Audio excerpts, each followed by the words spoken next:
Hey there. My name is Leah Cameron Nipper. I am a Student Support Services Specialist at Coastal Alabama Community College in Monroeville. I'm a 2018 alumni from the College of Liberal Arts at Auburn University, War Eagle. And I'm really excited about applying for this job and potentially coming back to the College of Liberal Arts to advise. I've been doing a lot of advising in my current role at Coastal, and I have really developed a passion for student success and for working with students in that capacity. So that's kind of why I'm applying for this role, and really excited about moving back to Auburn. One thing that you probably don't know about me based on my resume is that I am a big family girl. I'm one of 4 daughters. 3 of us are Auburn grads, by the way, and I'm very close. My sister just had a baby, so I have my first niece. So I spent a lot of time with my family in South Alabama. No fun hobbies, but I'm hoping to develop some of those when I get back here and there's a little bit more offerings, maybe some pickleball. But thank you all, and I'm going to go ahead and start answering these questions. So one of the key qualities that I think that is really important with academic advisors is being able to build relationships with students. From my experience working with students at the community college level is the students who I have the best relationships with are the ones that oftentimes seek advising and seek my help with questions and with issues that they have. And oftentimes they're more successful because of that relationship that we have. I think that it's important that they feel comfortable coming in and asking those questions and maintaining that relationship. So I would say that's important. And with that, getting to know the student and what the potential barriers are so that you can kind of help them navigate those challenges so that they can be successful. Of course, knowledge of academic practices and things are important, but being able to problem solve at Coastal, I don't always have the answers, but I do my best to try to find the answers to those questions so that I can help serve the students the best way that I can. So having that kind of mindset is really important too, instead of just saying, like that would be too hard, or, being afraid to ask or advocate for the student.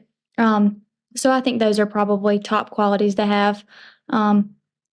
Of course, organization skills and things like that are important. Follow through with the student and being able to remember what's needed at certain times. Of course, advising is very like on cycles and things like that. But ultimately, I think the relationship part is probably pivotal, the most important.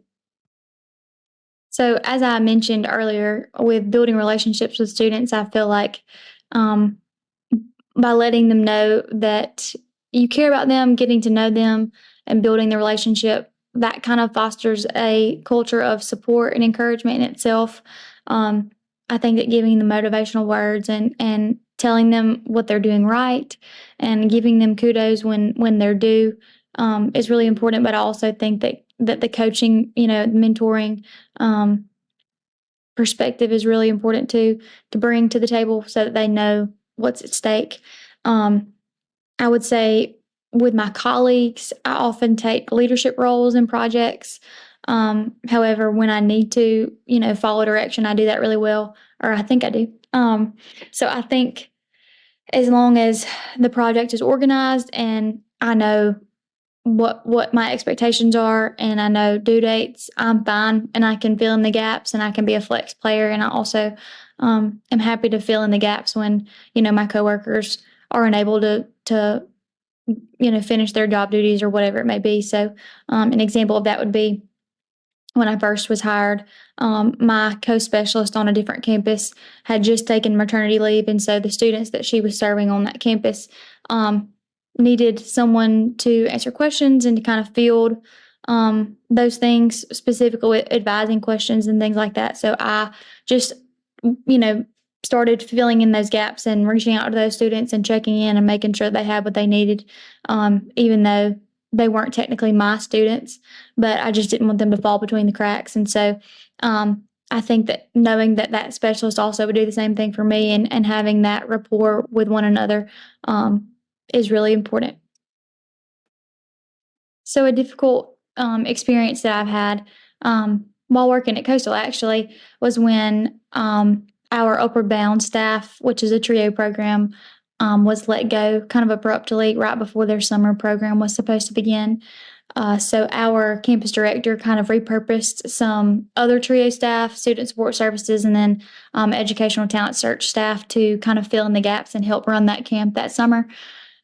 And during that period, the students that were attending the camp were really resentful and a little bit bitter because they thought there was a lot of drama there. And so they perceived it as we were replacing the staff that had been let go and who they had really, really close bonds with and that they were clearly committed to, which was not the case. We were simply just filling in the gaps. But to try to communicate that tactfully and to reassure them that, we were not replacing them, that, and not to share anything negative with them, trying to keep them coming back to the camp so that they would be served and they would benefit from it.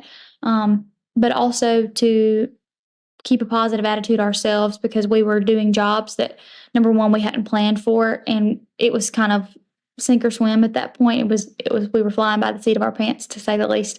So every day was a new challenge. We were working with a group of students that we didn't know, and this was high school students, and I was used to working with college students.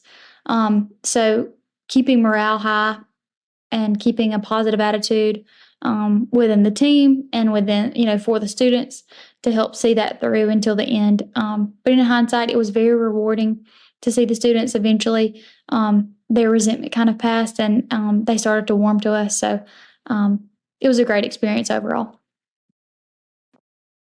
So a process improvement that I've kind of spearheaded would probably be the use of OneDrive for our team at Coastal, the Monroeville campus specifically.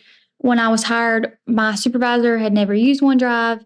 She was managing a program that worked between two campuses, and so she had staff on two campuses, and so it would really I recognized quickly that it was going to be to our benefit to use OneDrive, and I had previously used it at another institution, and so I could see the benefits of it. So, taking the time to teach her and then to teach our other staff on other campuses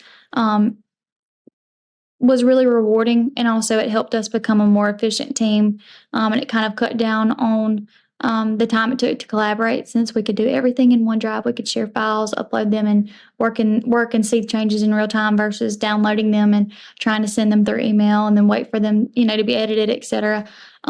So I think that would probably be the most important process initiative that I've helped implement, and I think that it kind of caught on because our campus director, who she's nearing retirement, she had never used OneDrive either, and so in that previous Upward Bound program that I mentioned in the previous answer, that required a lot of collaboration for student scheduling and things like that, and so I had a chance to teach her that as well, so that we could again be more efficient and save time, and that way we weren't working over one another.